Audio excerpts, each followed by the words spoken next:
За нас е се прифатливо што е во рамките на Уставот и сето она кое што представува практична потреба на граѓаните од албанската заедница. Të gjitha gjërat janë duke u analizuar. Mendoj që në të ardhmen do të ketë një rezultat apo një përgjigje konkrete. Dhe nuk presin që ligjin të na ofrojnë subjekte tjera politike. Дискусијата ја наметнавме во тој правец да видиме што може повеќе тие да добијат, ама да е логично. Овие ставови се позициите на политичките актери за прашањето што стана најважно во обидите за формирање на влада. И додека темата ги подгрева емоциите во јавноста, ова е таблата на Скопскиот завод за медицина на трудот во општината Чаир.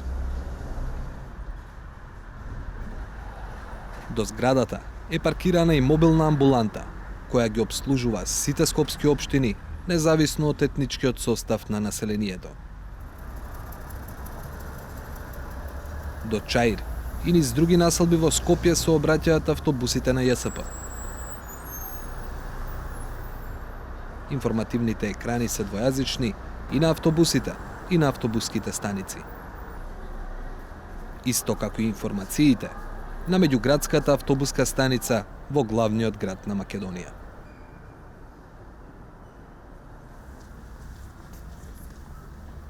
Оваа пракса не е незаконска. Напротив, гарантирана е со амандманот 5 на Уставот. Во детали е разработена во 17 закони и еден специјален закон, донесен во 2008 и дополнет во 2011 година. Тој пропис предвидува тврди правила или тврди обврски за примена на јазик на население на 20% во одредено населено место, односно единица на локална самоуправа, и остава можност да се употребува и други јазик кој е службен јазик, освен македонскиот, и на други места. Колкав е опфатот на овој пропис? Опфатени се кривичната постапка, другите судски постапки, парнична постапка, прекршочна постапка, опфатена е општата управна постапка. Кога е во прашање употребата на јазиците кон институциите, професорот по јавна администрација Гоцевски вели дека има разлика меѓу што мора, а што може. Така да правиме разлика помеѓу она што е тврда обврска и каде што има можност. Употребата на мајчин јазик не е никаде забранета. Сосема друго е прашањето што се случува на теренот на реал политика. Каде што дали ние сакаме или не сакаме да овозможиме граѓани да се изјаснуваат на мајчин јазик. А пак трет аспект е реалните ресурси со кои што располагаме тоа де факто да се овозможи на граѓаните. Еден добар пример за разидувањето меѓу уставно-правната рамка, политиката и ресурсите се знаците низ Скопје. Од комплексот судови до зградата на владата има едва 1 километар. Сообраќајните знаци на блиските раскрсници и на двете места се испишани на македонски, албански и англиски јазик. Но објектот кој ги спојува двете локации, мостот Гоце Делчев, е означен со табла само на македонски јазик. Причината е што во Законот за именување инфраструктурни објекти е испуштен град Скопје како посебна единица на локалната власт, иако во сите други закони е поинаку. Токму ваквите примери, според поранешниот министер и учесник во охридските преговори, Насер Зибери, се и причината што се отвори целата дебата за јазикот.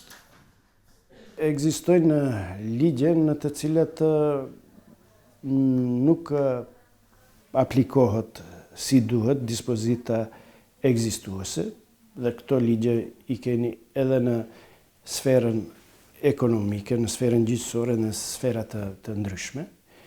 Keni ligje të cilat nuk e rregullojnë në mënyrë pra të duhur, ja po e përmendi ligjin për emërimin e rrugëve, shesheve, bulevardeve dhe objekteve infrastrukturore, ose keni ligje të cilat fare nuk e rregullojnë këtë sferë, siç është azëm ligji për notari, i cili në mënyrë eksplicite përjashton të drejtën e përdorimit gjuhës shqipe, sepse thot актът нотариале dhe документите noterit përpilon gjurë maqedonisht edhe shkrimi qirilik.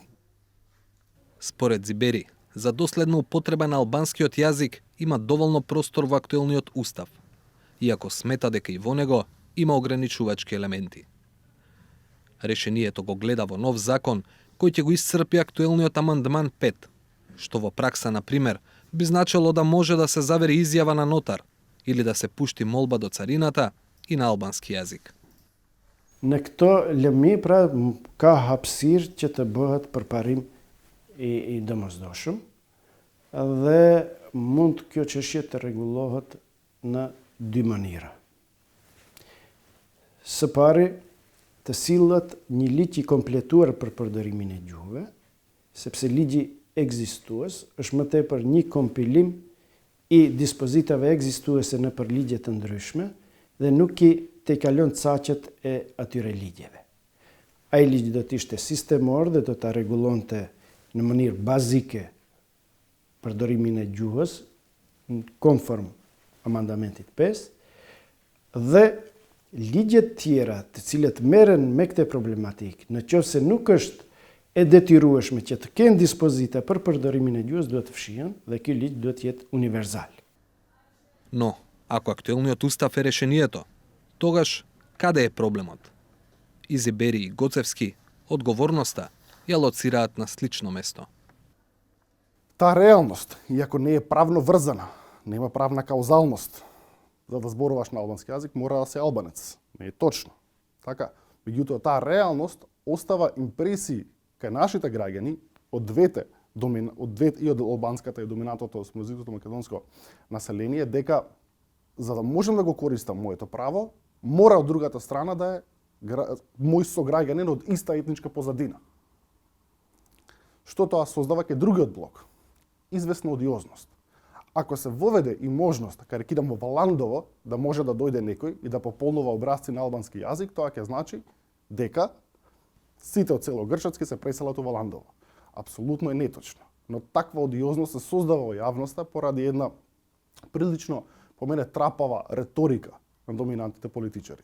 Mungesa e vullnetit politik e strukturave vendimmarëse, qeverisë, parlamentit e partive në pushtet, ka sjell që kjo çështje mos të zgjidhet drejt ose madje edhe të damtohet në proces e sipër.